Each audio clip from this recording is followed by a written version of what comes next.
اعوذ باللہ من الشیطان الرجیم بسم اللہ الرحمن الرحیم الحمد للہ رب العالمین والصلاة والسلام علی محمد وعلی آلہ الطیبین الطاہرین واللعنۃ الدائمۃ علی اعدائہم اجمعین اما بعد۔ محترم سامعین کرام، پروگرام اصحاب امام حسین علیہ السلام کے ساتھ آپ کی خدمت میں حاضر ہیں۔ آج امام حسین کے جس صحابی کا تذکرہ کرنا ہے، اس کو یہ اعزاز حاصل ہے کہ اس نے 3 مرتبہ امام حسین کے لیے سفارت کا کام انجام دیا۔ جناب قیس بن مصہر سیداوی۔ جناب قیس بن مصہر سیداوی وہ شخصیت ہیں کہ جن کا تعلق یا جن کی رشتہ داری جناب حبیب بن مظاہر، جناب مسلم بن اوسجہ اور جناب مصہر بن خالد کے ساتھ لگتی ہے کہ یہ تینوں افراد وہ ہیں کہ جو رسول خدا کے اصحاب رہ چکے ہیں۔ جناب قیس بن مصہر سیداوی کو پہلی مرتبہ امام حسین نے جناب مسلم بن عقیل کے ساتھ کوفے والوں کی جانب خط لے کر بھیجا۔ پھر اس کے بعد جب عبید اللہ بن زیاد کوفے میں آ گیا تو جناب مسلم بن عقیل نے خط لکھا امام حسین کے نام اور اپنی شہادت سے 27 دن پہلے جناب قیس بن مصہر کے ہاتھ خط لکھ کر بھیجا امام حسین کو کہ کوفے والے آپ کی مدد اور نصرت کے لیے آمادہ ہیں اور آپ کوفے چلے آئیے۔ جناب قیس بن مصہر سیداوی مکہ پہنچے اور مکہ پہنچ کر کوفے والوں کا پیغام امام حسین کی خدمت میں پیش کیا۔ تیسری مرتبہ امام حسین نے بطن الرمہ سے ایک خط لکھا کوفے والوں کے نام اور یہ خط لے کر جناب قیس بن مصہر سیداوی کو بھیجا۔ اس خط کا متن یہ تھا کہ امام حسین نے اس خط میں یہ لکھا فإن کتاب مسلم بن عقیل ورد علی باجتماعکم وتشوفکم الی قدومی وما انتم علیہ منذبون من نصرنا، کہ جناب مسلم بن عقیل کا خط مجھ تک پہنچا کہ جس میں یہ بات لکھی ہوئی تھی کہ تم سب کے سب اس بات پر متفق ہو کہ میں تمہارا امام بنوں اور تمہاری مدد اور نصرت کے لیے پہنچوں، اور تم سب کے سب میرے آنے کے مشتاق ہو اور تم سب کے سب اپنی مدد اور نصرت کو میرے لیے تم لوگوں نے آمادہ اور تیار کر رکھا ہے۔ فَأَحْسَنَ اللَّهُ لَنَا وَلَكُمُ الصَّنِيعَ، پس خداوند کریم ہمارے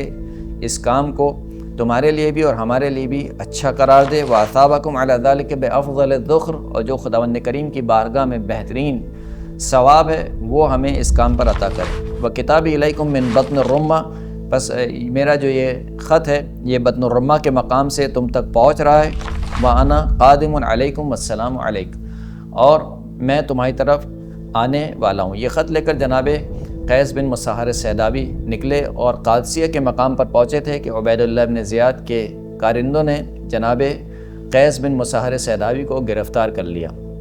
جیسے ہی عبید اللہ بن زیاد کے کارندوں کو اپنی طرف آتے ہوئے دیکھا، جناب قیس بن مصہر نے وہ خط جو امام حسین نے لکھا تھا نگل لیا۔ جب عبید اللہ بن زیاد کے دربار میں قیس بن مصہر سیداوی کو پہنچایا گیا تو عبید اللہ بن زیاد نے سوال کیا کہ یہ خط کن کے نام لکھا تھا اور اس خط میں کیا لکھا تھا، تو جناب قیس بن مصہر نے بتانے سے انکار کر دیا کہ یہ خط کن لوگوں کے نام لکھا گیا تھا۔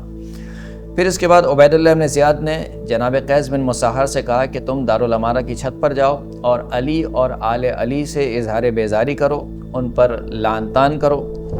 جناب قیس نے کہا کہ صحیح ہے، میں یہ کام کرنے کو تیار ہوں۔ دارالامارہ پر لے جایا گیا، تمام لوگوں کو جمع کیا گیا۔ جب تمام لوگ جمع ہو گئے تو جناب قیس بن مصہر سیداوی نے خداوند کریم کی حمد و ثنا کے بعد بجائے اس کے کہ علی اور آل علی سے اظہار برات کرتے، ان پر لعن طعن کرتے، علی اور آل علی کی مدح سرائی کرنا شروع کی اور بنو امیہ اور عبید اللہ بن زیاد پر لعن طعن کرنا شروع کی۔ یہ دیکھ کر عبید اللہ بن زیاد نے حکم دیا کہ قیس بن مصہر کو دارالامارہ کی چھت سے گرا دیا جائے۔ دارالامارہ کی چھت سے گرایا گیا۔ جب زمین پر پہنچے تو عبید اللہ بن زیاد کے کارندے کے جس کا نام عبد الملک بن عمیر لخمی بتایا جاتا ہے، جناب قیس بن مصہر سیداوی کی ابھی کچھ رمق باقی تھی کہ اس شخص نے جناب قیس بن مصہر سیداوی کے سر کو ان کے تن سے جدا کر دیا۔ آپ کا نام زیارت رجبیہ میں بھی موجود ہے اور زیارت ناہیہ میں بھی موجود ہے۔ اس طریقے سے کہ کہا گیا کہ السلام علی قیس بن مصہر السیداوی کے سلام ہو قیس بن مصہر سیداوی پر۔ قیس بن مصہر سیداوی کی شہادت کی خبر امام کو اس منزل پر پہنچی کہ جب امام عزیب الحجانات کے مقام پر موجود تھے تو جناب قیس بن مصہر سیداوی کی خبر مجمع بن عبداللہ عائزی نے امام کو پہنچائی۔ خبر سن کر امام نے گریہ فرمایا اور فرمایا کہ فَمِنْهُمْ مَنْ قَضَى نَحْبَهُ وَمِنْهُمْ مَنْ يَنْتَظِرُ وَمَا بَدَّلُوا تَبْدِيلًا، کہ کچھ لوگ وہ ہیں کہ جنہوں نے اپنا کام پورا کر دیا اور وہ خدا کی بارگاہ میں پلٹ گئے، اور ان میں سے کچھ افراد وہ ہیں کہ جو منتظر ہیں خدا کی بارگاہ میں پہنچنے کے، اور انہوں نے اس عہد اور پیمان میں ذرہ برابر بھی تبدیلی نہیں کی جو ان سے لیا گیا تھا، اللہم اجعل لنا ولہم الجنہ منزلا واجمع بیننا وبینہم فی مستقر رحمتک۔ پروردگار تو ہمارے اور ان لوگوں کو درمیان یعنی ہم کو اور ان کو اپنی جنت میں منزل قرار دے، اور ہم کو اور ان لوگوں کو ایک ساتھ جمع کر اپنی رحمت والی جگہ پر، وغائب مذخور ثوابک، اور جو تیرے ثواب کے